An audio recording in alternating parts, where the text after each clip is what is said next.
Hello everyone, welcome to my YouTube channel English literature zone. आज के video में हम the rape of the lock Alexander Pope का video पढ़ेंगे। इसको the rape of lock as a mock epic, इसके बारे में मेनली फोकस करेंगे। ऐसे the rape of the lock का नॉर्मली कोई भी वीडियो आता है, आपके पास कोई कंटेंट नहीं तो आप लिख सकते हो। काफ़ी अच्छे से नोट तैयार किया गया है, काफ़ी ईजी लैंग्वेज में है। और the rape of the lock काफ़ी फेमस पोएम है, ठीक है। तो वीडियो शुरू करने से पहले हम लोग थोड़ा इसको स्टोरी को देखते हैं कि क्या इसका स्टोरी रहता है, क्या इसका कैरेक्टर है, क्योंकि कैरेक्टर जानना बहुत इंपॉर्टेंट है कि आपका ऑब्जेक्टिव में सॉल्व करता है। तो पहले देखते हैं कौन कौन से कैरेक्टर है रेप ऑफ द लॉक में। तो पहले देख लेते हैं। The rape of the lock book का नाम है, जो कि अलेक्जेंडर पॉप की बुक है। तो सबसे इंपॉर्टेंट और सबसे फेमस कैरेक्टर है इसकी है बेलिंडा, ठीक है। सबसे इंपॉर्टेंट सबसे फेमस कैरेक्टर है बेलिंडा, जो कि इस पोएम की हीरोइन है। एक कहानी की तरह पोएम है, ठीक है। उसके बाद दूसरा इंपॉर्टेंट कैरेक्टर है बैरन। जो बैरन है वो है, उसका नाम रॉबर्ट या फिर लॉर्ड पीटर है, जो कि कट करता है, cut the lock of Belinda, Belinda की लॉक को कट करता है। The rape of lock, rape का मतलब यहाँ पे वही हो जाता है, लॉक यानी लट, मतलब बाल का जो एक छोटा सा हिस्सा जो निकाला हुआ रहता है उसी को लट कहते हैं। तो रेप ऑफ द लॉक, वही लॉक को कट कर दिया गया, तो उसी को पोएम मतलब बुक का नाम पड़ गया रेप ऑफ द लॉक, ठीक है। तो बैरन जो है यहाँ पे वही बेलिंडा का लॉक कट करता है, तो ये सेकेंड मोस्ट इंपॉर्टेंट कैरेक्टर है बेलिंडा के बाद बैरन। उसके बाद है कैरिल। अब कैरिल कौन है? जिसका पूरा नाम है John Caryll, friend of Pope. Alexander Pope जो है उनका फ्रेंड था, और जो कि इनकरेज करता है पॉप को यही पोएम मतलब पोएम लिखने के लिए, ठीक है। तो ये भी इंपॉर्टेंट है। फिर एक शॉक है। शॉक कौन है? Lap dog of Belinda. Objective point of view से कैरेक्टर याद रखना बहुत इंपॉर्टेंट है। अगर पूछ दिया कि डॉग का क्या नाम था तो पता होना चाहिए ना कि बेलिंडा का जो डॉग है उसका क्या नाम है, तो शॉक नाम है। फिर एक एरियल है। एरियल कौन है? बेलिंडाज गार्जियन सिल्प। सिल्प है मतलब एक परी है, एक परी टाइप है, और जो कि बेलिंडा की गार्जियन संरक्षक है, मतलब रक्षा करती है, किसी भी चीज़ को गलत सही उसको बताती है। फिर है उम्ब्रेल, जो कि काफ़ी ज़्यादा इंपॉर्टेंट कैरेक्टर नहीं तो इसके बारे में डिस्कस नहीं किए, बट आप ध्यान रखिएगा ये भी Belinda the rape of lock की कैरेक्टर है। फिर एक है ब्रिलियंट। ब्रिलियंट कौन है? द सिल्प। ये भी एक परी है जो कि गार्ड करती है बेलिंडा के ईयर रिंग का रक्षा करती है बेलिंडा के। और उसके बाद है मोमेंटिला। मोमेंटिला भी एक शिल्प है जो कि गार्ड करती है बेलिंडा के वॉच का, मतलब बेलिंडा के वॉच का संरक्षण यानी ध्यान रखती है। फिर एक और इंपॉर्टेंट क्या, Clarissa, who gives scissor to Baron. Baron जो बेलिंडा का बाल काटता है, लट काटता है, तो उसको कैंची कौन देती है? क्लैरिसा देती है, ये ध्यान रखिएगा। उसके बाद है एक शिल्प है, पड़ी है, जिसका नाम है क्रिस्पिशा, जो कि गार्ड करती है बेलिंडा के लॉक का, जिसका जो कि कट हो जाता है, बेलिंडा के वही लट का रक्षा करती है, गार्ड करती है। फिर एक और है थैलेस्ट्रिस। थैलेस्ट्रिस जो है वो बेलिंडा की फ्रेंड है, थैलेस्ट्रिस बेलिंडा की फ्रेंड है। और एक सर प्लम है जो कि चैलेंज करता है बैरन को, मतलब बैरन जब बेलिंडा का लट काट लेता है ना, तो इसको मतलब लड़ाई के लिए थोड़ा चैलेंज करता है, जिसका नाम है सर प्लम, ठीक है। ये ध्यान रखिएगा, ये बस इतना ही इंपॉर्टेंट कैरेक्टर, और मेनली याद रखिएगा अलेक्जेंडर पॉप इसको लिख रखे। चलिए अब वीडियो की तरफ चलते हैं। तो the rape of lock as a mock epic discuss करेंगे मेनली। तो शुरू करते हैं। The rape of the lock is a universally recognise as a mock epic, मतलब पूरे यूनिवर्सली यानी पूरे विश्व में जाना जाता है as a mock epic. The rape of the lock जाना जाता है। फिर आगे है और mock heroic poem. Mock heroic poem इसलिए कहा जाता है क्योंकि मॉक यानी एक उपहास का कारण तो है ही, मजाक का, बट हीरोइक यानी अपने मेन कैरेक्टर जो भी इसकी हीरोइन है बेलिंडा, उसकी वजह से भी इस प्ले का थोड़ा मजाक बनाया गया है, थोड़ा इस वजह से मॉक हीरोइक बोला गया है पोएम को। Compose bye a very talented poet, जिसको कि कंपोज किया गया बहुत ज़्यादा टैलेंटेड पोएट एंड ट्रांसलेटर, जो ट्रांसलेटर भी थे of the new classical as. New classical as से बिलोंग करते थे, जो कि जिनका नाम है अलेक्जेंडर पॉप के द्वारा इसको लिखा गया the rape of the lock को। तो अलेक्जेंडर पॉप के द्वारा लिखा गया। और न्यू क्लासिकल एज क्या है तो इसको समझते हैं। न्यू क्लासिकल एज जो है ना, शुरू होता है 1660 से और 1798 तक चलता है। ये इस एज को, न्यू क्लासिकल एज को 3 भाग में बांटा गया है। पहला है रेस्टोरेशन एज, जो कि 1660 से 1700 तक चलता है। फिर ऑगस्टिन एज आता है, जिसमें 1700 से 1750 तक चलता है। और एज ऑफ जॉनसन आता है, जो कि सैमुअल जॉनसन काफ़ी इंपॉर्टेंट थे उस टाइम, इसलिए एज ऑफ जॉनसन भी रखा गया इसका नाम। 1750 से 1798 तक चलता है, ठीक है। न्यू क्लासिकल एज यही है मेनली, जिसको 3 भाग में बांटा गया। अब ये हो गया। अब आगे है Alexander Pope is a great satiristic. Satiristic यानी क्या होता है? व्यंगकार, जो किसी पे व्यंग करता है, तो वही ग्रेट सटारिस्टिक थे, व्यंगकार थे। ऑफ द 18th सेंचुरी के अलॉन्ग विद जॉन ड्राइडन के साथ महान व्यंगकार के रूप में जाने जाते थे अलेक्जेंडर पॉप भी। ही वॉज ए ग्रेट सटारिस्ट, एक महान व्यंगकार तो थे ही, who has got the excellent skill, जिनके पास बहुत अच्छा स्किल था, of using the heroic couplet in his poem. अपने पोयम में हीरोइक कपलेट का यूज करते थे। हीरोइक कपलेट क्या है, अब इस चीज को समझते हैं। तो हीरोइक कपलेट वैसा मतलब पोयम होता है जिसमें हम प्रीवियस वीडियो में समझाए थे ना कि राइम स्कीम क्या होता है, मीटर, वैसा पोयम जो राइम स्कीम यूज ना किया गया हो जिसमें, ठीक है। प्रीवियस वीडियो में हम समझा चुके हैं।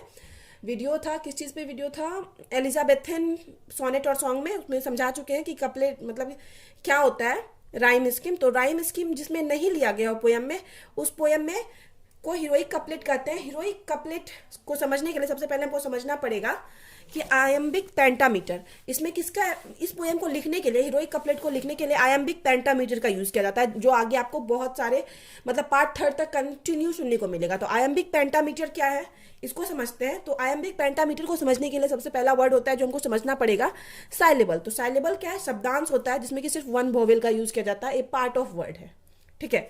साइलेबल एक मतलब बहुत छोटा रूप है वर्ड का जिसमें सिर्फ वन वोवेल का यूज किया जाए। अब जैसे यहाँ पे एग्जाम्पल है वाटर में 2 साइलेबल यानी 2 वोवेल का यूज किया गया है, तो वो 2 साइलेबल यूज हुआ है, बट साइलेबल में मेनली 1 वोवेल का यूज होना चाहिए। यहाँ दिखाया गया एग्जाम्पल के थ्रू समझाया गया कि यहाँ इन्फेरियर, यहाँ 3 वोवेल का यूज किया गया तो उसमें 3 साइलेबल है। अब इसको हम कैसे आयम्बिक पेंटामीटर से कनेक्ट करेंगे, क्योंकि ये जो है ना हीरोइक कपलेट को नॉर्मली राइम स्कीम में नहीं लिखकर आयम्बिक पेंटामीटर में लिखा जाता था, इसलिए इस चीज को समझना जरूरी है, ठीक है। तो ये साइलेबल है, तो आयम्बिक को फुट या फिट भी कहा जाता है, नॉर्मली हम लिख रखे हैं। इसको बनाने में, आयम्बिक को बनाने में 2 साइलेबल को एक साथ यूज किया जाता है।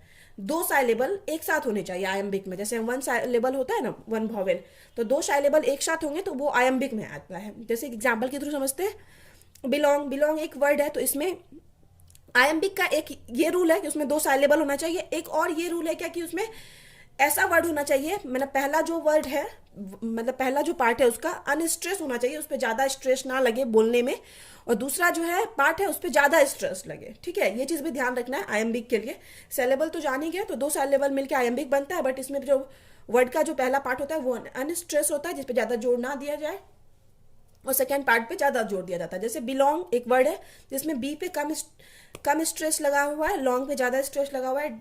डिले भी एक वर्ड है जिसपे डी में अनस्ट्रेस्ड है, मतलब कम स्ट्रेस लगा हुआ है, और यहाँ पे ले में ज्यादा स्ट्रेस लगा हुआ है। ये साइलेबल समझ गए। आयम्बिक क्या हो गया, समझ गए कि 2 साइलेबल के मिलने से आयम्बिक बनता है। तो अब ऐसा 2 साइलेबल जब 2 साइलेबल जब 5 टाइम रिपीट हो जाएगा, इसमें भी 2, इसमें भी 2 साइलेबल, इसमें भी 2 साइलेबल, तो ये हो जाएगा आयम्बिक पेंटामीटर।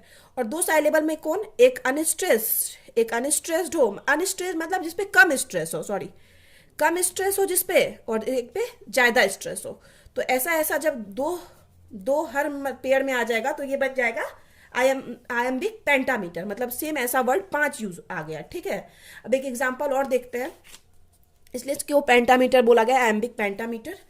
फिर जैसे ये पोएम का लाइन है, shall I compare thee to a summer's day, ठीक है। तो यहाँ पे देखते हैं सेल जो है अनस्ट्रेस्ड है, ज्यादा स्ट्रेस नहीं देगा, बट आई पे ज्यादा स्ट्रेस दिया गया। ये एक पेयर है तो इसको एक आयम्बिक बोला जाता है। ये दूसरा फुट हो गया, ये तीसरा, चौथा, 5वां, तो 5 एक साथ हो गया। यहाँ पे भी पेयर 1 2 3 4 5, बट हर पेयर में एक कम स्ट्रेस वाला, एक ज्यादा स्ट्रेस वाला, एक कम स्ट्रेस वाला, एक ज्यादा स्ट्रेस वाला, और इस तरह से 5 भाग में डिवाइड हो गया। तो ये हो गया आयम्बिक पेंटामीटर। तो ठीक है, अगर आपको ये क्लियर हो गया है तो पार्ट 3 तक आपको ये कंटिन्यू काम आएगा, ठीक है, ध्यान रखिएगा। अब आते हैं समझते हैं हीरोइक कपलेट। तो आप समझ गए कि मतलब एक्सलेंट है हीरोइक कपलेट लिखने में। कौन एक्सलेंट है, अलेक्जेंडर पॉप। अब आगे है लॉर्ड बैरन काफी फेमस पोएम है, टेल्स अबाउट हिज, उनके बारे में कहते हैं कि अलेक्जेंडर पॉप के बारे में, नाइदर टाइम, ना ही time, nor distance, nor age, और ना ही age can ever diminish my veneration for him, कि ना तो टाइम, ना ही कोई एज, और ना ही दूरी, उनका जो मतलब श्रद्धा है ना पॉप के लिए, लॉर्ड बैरन का, वो कम नहीं होगा, मतलब कम नहीं कर सकता, ना ही टाइम, ना ही एज, ना ही कुछ भी। जो मतलब बैरन के अंदर पॉप को लेके जो श्रद्धा है वो चीज कम नहीं कर सकता। Who is the great moral poet of all times, कौन, सभी टाइम्स के one of the greatest moral poet माना गया है अलेक्जेंडर पॉप को, किसके द्वारा? लॉर्ड बैरन के द्वारा। ऑफ ऑल क्लाइम्स, सभी क्लाइम्स यानी जलवायु होता है या फिर सभी देश का, सभी जगह का। ऑफ ऑल फीलिंग्स, सारे फीलिंग्स के लिए। एंड ऑफ ऑल स्टेजेस, और सारे स्टेज का भी, लाइफ में ढेर सारी अवस्थाएं होती है, सारे स्टेजेस का बेस्ट पोएम माना गया है लॉर्ड बैरन के द्वारा। किसको? अलेक्जेंडर पॉप को। ये सारा लाइन लॉर्ड बैरन के द्वारा बोला गया था, ठीक है। ऑफ ये हो गया। और of all stages of existence, जितना भी एग्जिस्टेंस है, उपस्थित है, सबके लिए बेस्ट पोएट माना गया है। सैमुअल जॉनसन से, अब सैमुअल जॉनसन कहते हैं किसके बारे में? अलेक्जेंडर पॉप के बारे में। If Pope be not a poet, अगर पॉप पोइट नहीं होते, where is the poetry to be found, तो पोइट्री कहाँ मिलती? बहुत इंपॉर्टेंट लाइन है, ध्यान रखिएगा। ये जो बीच बीच में लाइन का यूज किया जाता है ना, ये पोएम में मतलब कोई भी नोट्स में ना उसको बहुत अच्छा करता है, मतलब चार चांद लगा देता है, ठीक है। तो ये चीज़ ध्यान रखिएगा, मेनली नोट्स में ये ऐसा लाइन मतलब स्किप नहीं कीजिएगा। ऐसा नहीं है कि याद नहीं हो रहा तो स्किप करना, ये आपके नोट को सुंदर भी बनाता है। और मतलब थोड़ा अच्छे से लिखिएगा, साफ साफ सुंदर, तो बाकी अच्छा दिखेगा ही। वर्ड्स के बीच बहुत ज़्यादा डिफरेंस भी नहीं रखिएगा, तो बहुत ज़्यादा उसको क्लोज भी नहीं लिखिएगा कि बहुत ज़्यादा सारा वर्ड्स पास पास है। The first version of this poem, इस पोएम का जो पहला वर्जन है, इस पब्लिश्ड इन 1712, इसको पब्लिश किया गया 1712 में। इट हैड ओनली 2 कैंटोज, जिस टाइम इसको पब्लिश किया गया था 1712 में, उस टाइम इसमें केवल 2 कैंटोज थे। देम मतलब उस टाइम उसमें 2 कैंटोज थे। But it eminence and popular reception तो जान ही रहे, किसी के स्वागत में जब बहुत अच्छा पार्टी किया जाता है या किसी का स्वागत बहुत अच्छे से किया जाता है, तो इसको जो बहुत ज़्यादा पॉपुलर रिसेप्शन मिला, बहुत लोग इससे मतलब प्रभावित हुए, बहुत ज़्यादा प्रसिद्धि मिली बाय पब्लिक के द्वारा। Encourages Pope to add more cantos, तो इससे पॉप इनकरेज होकर इसमें क्या किए? और ज्यादा कैंटोस ऐड किए। एंड दस the poem appeared in present form of 5 Cantos, इसलिए पोएम जो अभी है 5 कैंटोस में है, ठीक है। पहले थी जिस टाइम पब्लिश किया गया 1712 में 2 कैंटोस में थी, लेकिन अभी प्रेजेंट टाइम में ये पोएम 5 कैंटोस में है। आपके बुक में भी 5 कैंटोस में। इसकी जो बुक आती है वो आपको ऐसी आएगी, the Alexander Pope rape of the lock. तो इसमें बहुत कुछ है, पोएट के बारे में लिखा हुआ, पूरा स्टोरी पोएम के रूप में लिखा हुआ है, सारा इसका मीनिंग के साथ है, ठीक है। ऐसी बुक आती है। It is a satire on contemporary society, यह एक सटायर था, मतलब व्यंग था। कंटेम्प्रेरी सोसाइटी मतलब पैसा वाला जो वर्ग है समाज का, उस पर एक व्यंग था। ऑफ अपर क्लास के लोगों का। It is also a satire on the fashionable, यह सटायर था किस पे? फैशनेबल, मतलब जो फैशन ज्यादा करते हैं। एंड आर्टिफिशियल डेकोरेशन, और जो आर्टिफिशियली खुद को सुंदर दिखाते हैं, उस चीज पे। On those upper class people मतलब जो खुद को बढ़ा चढ़ा के दिखाते हैं, उनके ऊपर भी व्यंग था, सटायर था। हु थिंक्स देमसेल्फ, जो कि खुद को सोचते हैं सुपीरियर टू अदर्स, दूसरों से ऊपर समझते हैं। In term of their artificial beauty, अपने आर्टिफिशियल ब्यूटी के आधार पर खुद को दूसरे से ज्यादा बेटर समझते हैं। अब आगे है, the poem is actually based on true incident, poem जो है ट्रू इंसिडेंट पे बेस्ड है, मतलब पोएम सच्ची कहानी पे बेस्ड है। इन्वॉल्विंग एक्चुअल पर्सन, एंड इसमें जो इन्वॉल्व है वो एक्चुअल पर्सन है, कहीं ना कहीं से पोएट प्रभावित इन्फ्लुएंस्ड होकर इसका यूज किए हुए हैं। फिर आगे है इन्वोक्स द म्यूज, जिसमें कि म्यूज भी शामिल है। म्यूज क्या होता है ना, गॉडेस होती है, कहाँ की मतलब गॉडेस है, मतलब ग्रीक में इसका मतलब ऐसे गॉडेस यूज की जाती है, 9 गॉडेस माना जाता है, तो ठीक है। उस म्यूज का भी मतलब आवाहन किया गया इस पोएम में।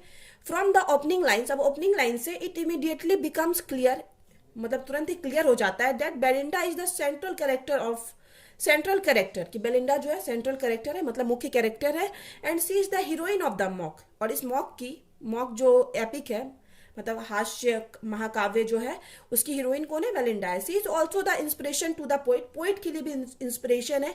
Officially therefore Belinda is the heroine of the character, officially क्या है ये, मतलब बेलिंडा जो है कैरेक्टर है पोएम की, मतलब हीरोइन है पोएम की, इस वजह से विशी हर इन द होल पोएम, इस वजह से उसको पूरे पोएम में देखेंगे, मतलब पूरा पोएम सिर्फ बेलिंडा के इर्द गिर्द घूम रहा है।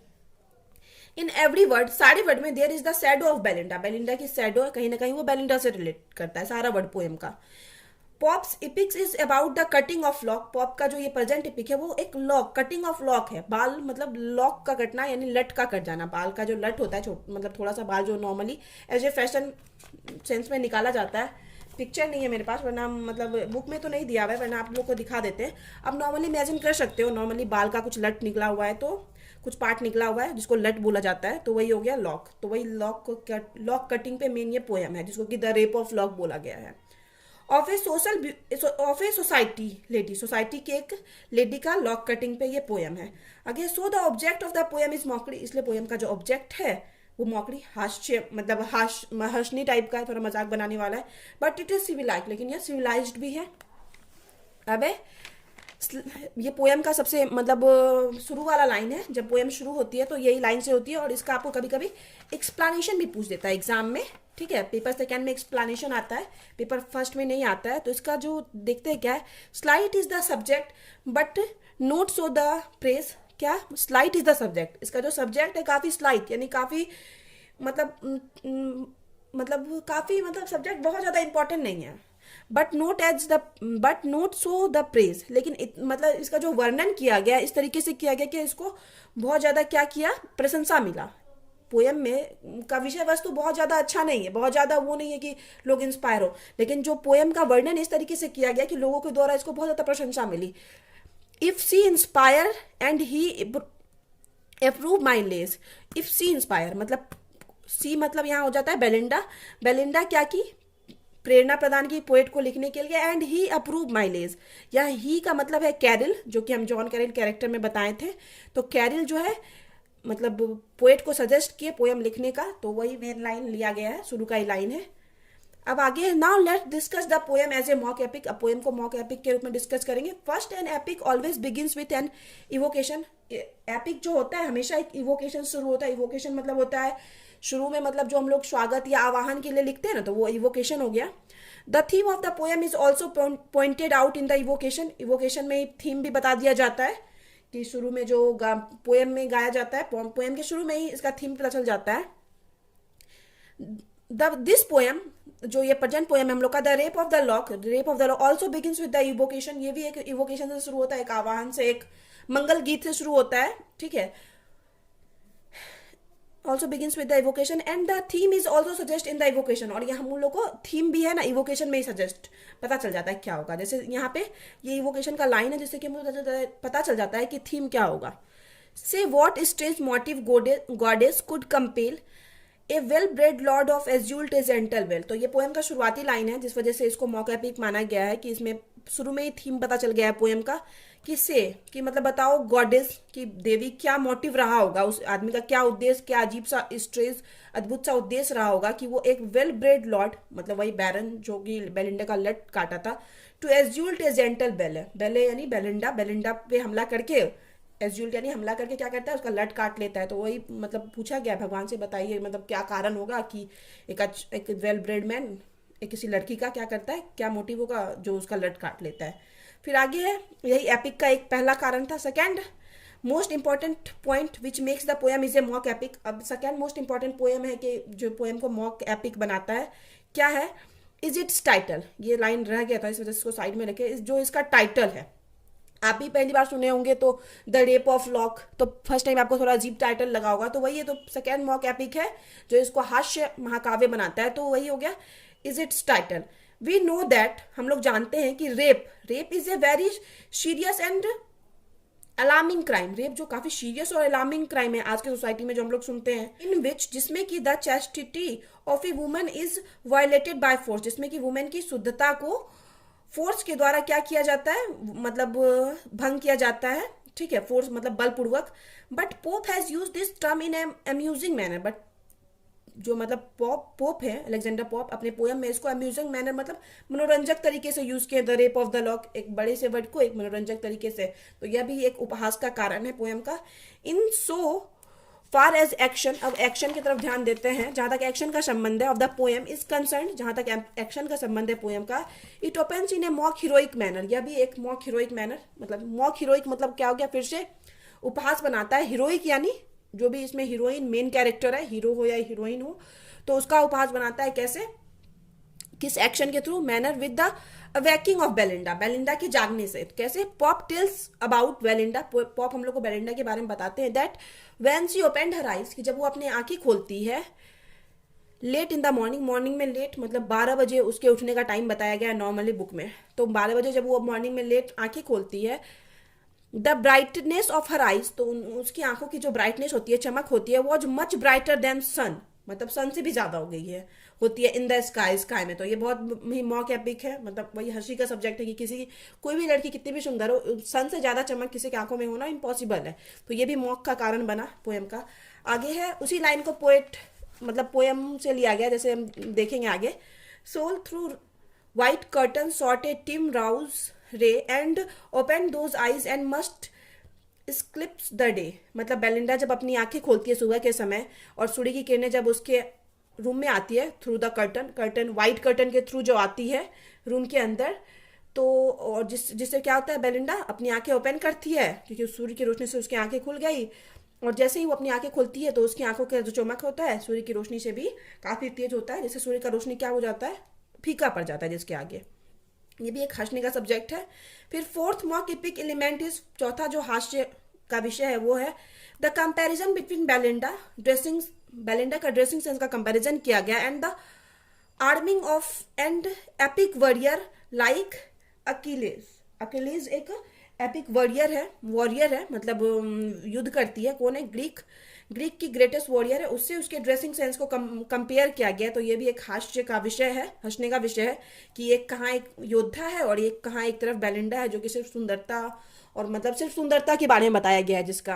और यहाँ पे लट को काटना, अभी लट को काटने पर उसके रोना, लट के काटने पर उसका पोएम बना देना, तो कहीं ना कहीं उसको बहुत ज़्यादा सुंदर दिखाया गया है, उसके लट को भी इतना इंपॉर्टेंस दिया गया है। तो इस चीज़ से तो ये काफ़ी हंसने का सब्जेक्ट है। ठीक है, आगे है फिर she dress her self and uses cosmetic, वो खुद को ड्रेस मतलब कपड़ा अच्छा अच्छा पहनती है एंड यूजेस कॉस्मेटिक, कॉस्मेटिक का यूज़ करती है। अब कॉस्मेटिक में क्या क्या यूज करती है, मोस्ट ब्रिलियंट पियर्स, अच्छे सुंदर सुंदर पियर्स का, डायमंड्स ऑफ इंडिया मतलब चमकीले पियर्स और डायमंड्स इंडिया का रहता है। The best perfume of Arabia, Arabia के बेस्ट परफ्यूम का यूज करती है। Comb made of tortoise shell, tortoise shell से बने हुए कॉम्ब यानी कंघी का यूज करती है। And the white milky comb, और एक वाइट कलर का मिल्की कॉम्ब है मेड ऑफ आइवरी, जो कि आइवरी यानी हाथी के दांत से बना हुआ है। Shining pins, hair pins, puffs, powder etc ये सब का यूज करती है तैयार होने के, रेडी होने के लिए। To kill her followers with her beauty, मतलब अपने फॉलोअर्स को अपने ब्यूटी से किल करने के लिए, मारने के लिए। अब आगे है fifth important features of an epic contents episode also. अब इसके एपिसोड से मतलब कैंटो से लिया गया है जो कि इसको मॉक एपिक बनाता है। ठीक है, देखते हैं हम क्या है। Pop in the rape of lock, pop जो है रेप ऑफ लॉक में has introduce the epic of the game, एक इस एपिक में एक गेम को इंट्रोड्यूस किए हैं जो कि ओम्ब्रे, ओम्ब्रे मतलब नॉर्मली कार्ड्स का गेम है। ठीक है, इन ट्रू मॉक एपिक, जो कि सच में एक मॉक एपिक का कारण है। Style, fans and snuff are used in battle, कि बैटल में युद्ध में किसी को हराने के लिए किस चीज का मतलब पोएम में किस चीज का यूज किया गया है, स्टाइल का, फैंस का, स्नफ, स्नफ यानी होता है आपको तंबाकू खाना, ये सबको दिखाया गया इंपॉर्टेंस युद्ध के मैदान में। Instead of swords and spread, spread यानी स्वार्ड यानी तलवार और स्प्रेट यानी भाला की जगह युद्ध में इन सब चीज़ों को ज़्यादा इंपॉर्टेंस दिया गया है उस टाइम में, स्टाइल, फेंस और स्नफ का। ठीक है, किसमें, इस पोएम में। तो ये भी एक हंसने का सब्जेक्ट है। अब आगे है six striking feature of an epic, six striking features है, विशेषता है, प्रमुख विशेषता है जो कि इसको एपिक बनाता है। Use of super natural machinery, super natural machinery का यूज किया जाता है। Which is epic control the affair of the human being, जिसके ऊपर ह्यूमन बींग्स का कंट्रोल है। ठीक है, जो कि ह्यूमन बींग्स को कंट्रोल करता है। तो अब क्या है सुपर नेचुरल मशीनरी, तो इसमें है ना परियों को बुलाया गया है, मतलब दिखाया गया है कि परियां जो है ना बेलिंडा के ईयररिंग का रक्षा करती है, बेलिंडा के नोज पिन का रक्षा सॉरी वॉच का रक्षा करती है। तो ये जो इस चीज का जो यूज किया गया है तो वो भी इस चीज को एक मॉक एपिक बनाता है। फिर आगे another mock epic element is coffee party, एक कॉफी पार्टी भी अनदर दूसरा मॉक एपिक का कारण है। Which is the parody of meals discussed in home, जो कि एक मतलब जिसमें कि डिस्कस किया गया था, घर में ही डिस्कस किया जा रहा था किस चीज के बारे में, मनोरंजक बातें डिस्कस की जाती है। Belinda screams after cutting of the lock in the following, और उसी टाइम बेलिंडा का लॉक कट हो जाता है और उसके बेलिंडा चिल्लाने लगती है। क्या चिल्लाने लगती है, restore the lock, restore the lock, मतलब मेरा लट वापस करो, मेरा लट वापस करो, जोर जोर से चिल्लाने लगती है सबके बीच में। ठीक है, सो नाउ इस तरह से वी कैन से दैट, हम लोग कह सकते हैं कि there is no doubt in the fact, इसमें कोई डाउट नहीं है इस फैक्ट में, that the rape of the lock is a true mock epic, एक सच में एक मॉक एपिक पोएम है अलेक्जेंडर पॉप की। तो यहाँ पे वीडियो खत्म होता है। वीडियो अगर अच्छा लगा, थोड़ी लंबी हो गई ये वीडियो, बहुत कुछ समझाते हुए क्लियर किए हैं इस वजह से। ठीक है, तो वीडियो अच्छा लगा तो वीडियो को लाइक कीजिएगा, चैनल को सब्सक्राइब कीजिएगा और कमेंट करके बताइए वीडियो को कैसा लगा। मिलते हैं नेक्स्ट वीडियो में नेक्स्ट टॉपिक के साथ।